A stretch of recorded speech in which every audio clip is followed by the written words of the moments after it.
Right, so another day, another lab breakdown. And for this GP round, the track is really bad since it's Chicago. And paired with this car, it's a total nightmare. So I hope I'm able to help you guys out with this round. Right, so on with the breakdown. Now, at the start, I don't use any nitro. That's because I want to save my nitro for this jump. And that's because I will be 360 as soon as I leave these ramps. Now, I want nitro in order to make my car accelerate as soon as I execute this jump. Now, in order to control the direction of my 360s, as you can see, I'm spinning towards the left. So the way I do this, as some of you guys might be wondering, like, how do I control the direction of a 360? So it's very simple. Now, the game remembers whichever direction you are steering in before starting a 360. So let's say that I was steering towards the left, right? Now the game remembers that. And when I do a 360, the last input before starting a 360 was me steering towards the left. So the game will spin me towards the left like this.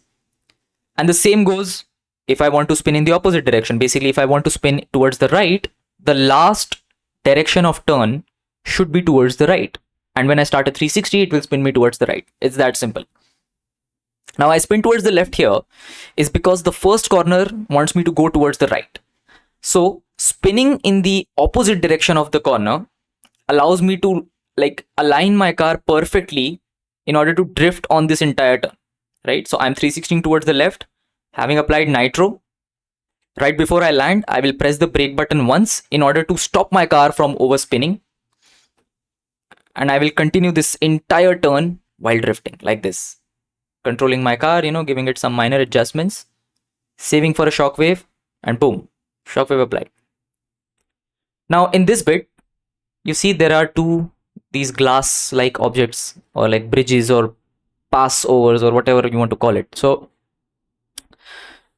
there's this bit of empty parts on this track, right? So these are like very small jumps. These are very small ramps, as we can also say. So I will get a small amount of airtime here. Now, considering that your car might be at a higher rank than mine, my car is just 1 star. I don't really care about this car. It's really bad. So I won't be upgrading it. So let's say that you have like a 3-star rank or 4-star rank. So you might have a bit more nitro to work with. I don't. So my car is not able to make take full advantage of this jump. But this jump can be very beneficial for you to accelerate quickly. And as soon as you take this jump, you apply nitro, and I think you will be going at a faster speed. I mean, obviously. Now, once you do that, you will get a perfect run here. Now, this perfect run comes here because we did not manage to hit any of the barriers at the start. So we are setting ourselves up for the upcoming section where we need to do a speed trick. So we want this nitro because it will be helpful for us, especially at lower stars. Now the trick that we will be executing here is called as a rail ride. This is what a rail ride does. So I'm forcing my car to stay off the ground as much as possible and try to take advantage of that air speed, which is obviously in this game always higher than the ground speed. So how do I do this consistently? So there's a very simple way to do that. The way I do it with this car is I don't try to steer too much to the left because there's a rough patch here and it will slow you down a lot. So we don't want to lose speed before taking this jump because we won't be able to make it. Now we want about 315, 310 kilometers per hour, right? Anything lower, you're going to crash. So as we are on 317, right as I'm about to leave this ramp, around this part, this is when I apply nitro. So this you see it sort of kicks my car forward, and this gives me that slight push that I need in order to execute this jump properly. Now if I was falling short of it, I would have crashed into this barrier and my race would be over. You don't want that. That's bad. Now some of you guys might be wondering, holy shit, Amogh, now I can't really do it. I've tried it 1,000 times. I still am not able to do it. Well, don't worry, it's fine. What you can do instead in this section is you can completely avoid this entire part and go straight ahead. Take this yellow nitro bottle and just go straight ahead because there is a rough section here. So you might need to use your nitro bottle. whatever nitro you might have saved up, you might need to use it around this part because there's a rough terrain here, and again, you will lose speed there. This rail ride trick prevents us from doing that. It saves us from doing that.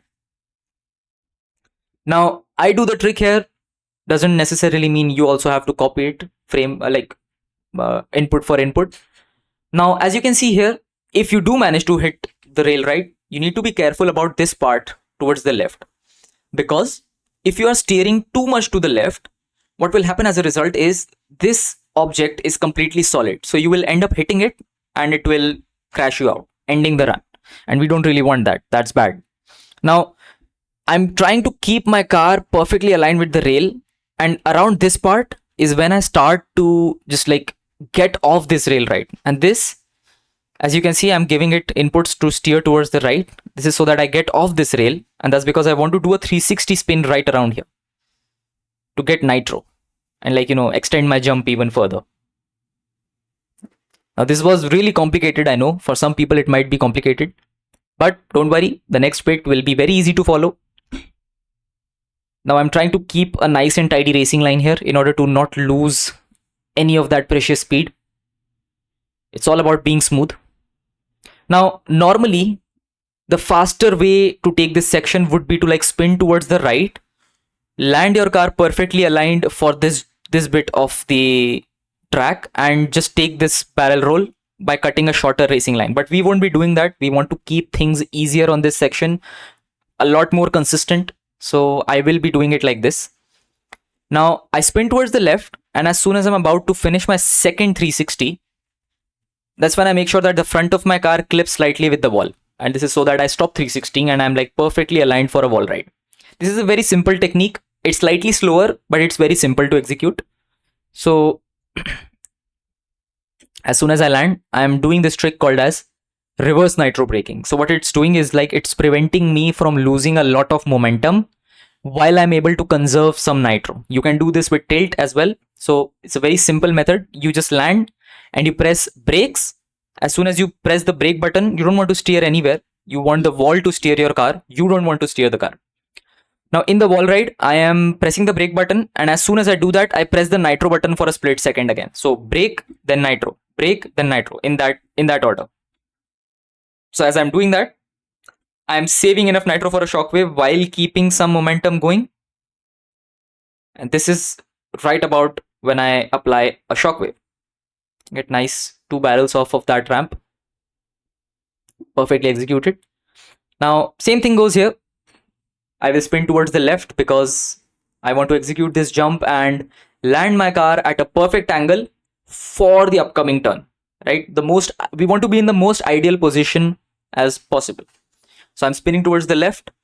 As soon as I'm about to land, I will press the brake button so that my car stops spinning like that. I did a small nitro punch. Now I would normally cancel my drift, align my car, and then start accelerating, but we don't really need that for this bit of the track because we are already going at really high speeds. And since we are, and the finish line is right in front of us, I just apply nitro straight ahead. But as you saw, if I would have cancelled my drift properly and then aligned my car and then applied nitro, I wouldn't have lost that much speed. You see, I lost speed instead because I was in a drift. I failed to press the brake button and align my car. So I lost speed as a result. And that's bad. We don't really want that. But for all intents and purposes, I think this will do the job as a reference run. So yeah, I really hope this lap breakdown helps you out and you are better able to understand the things that I'm doing in this lap. And all the best for your own round. That's about it. See ya.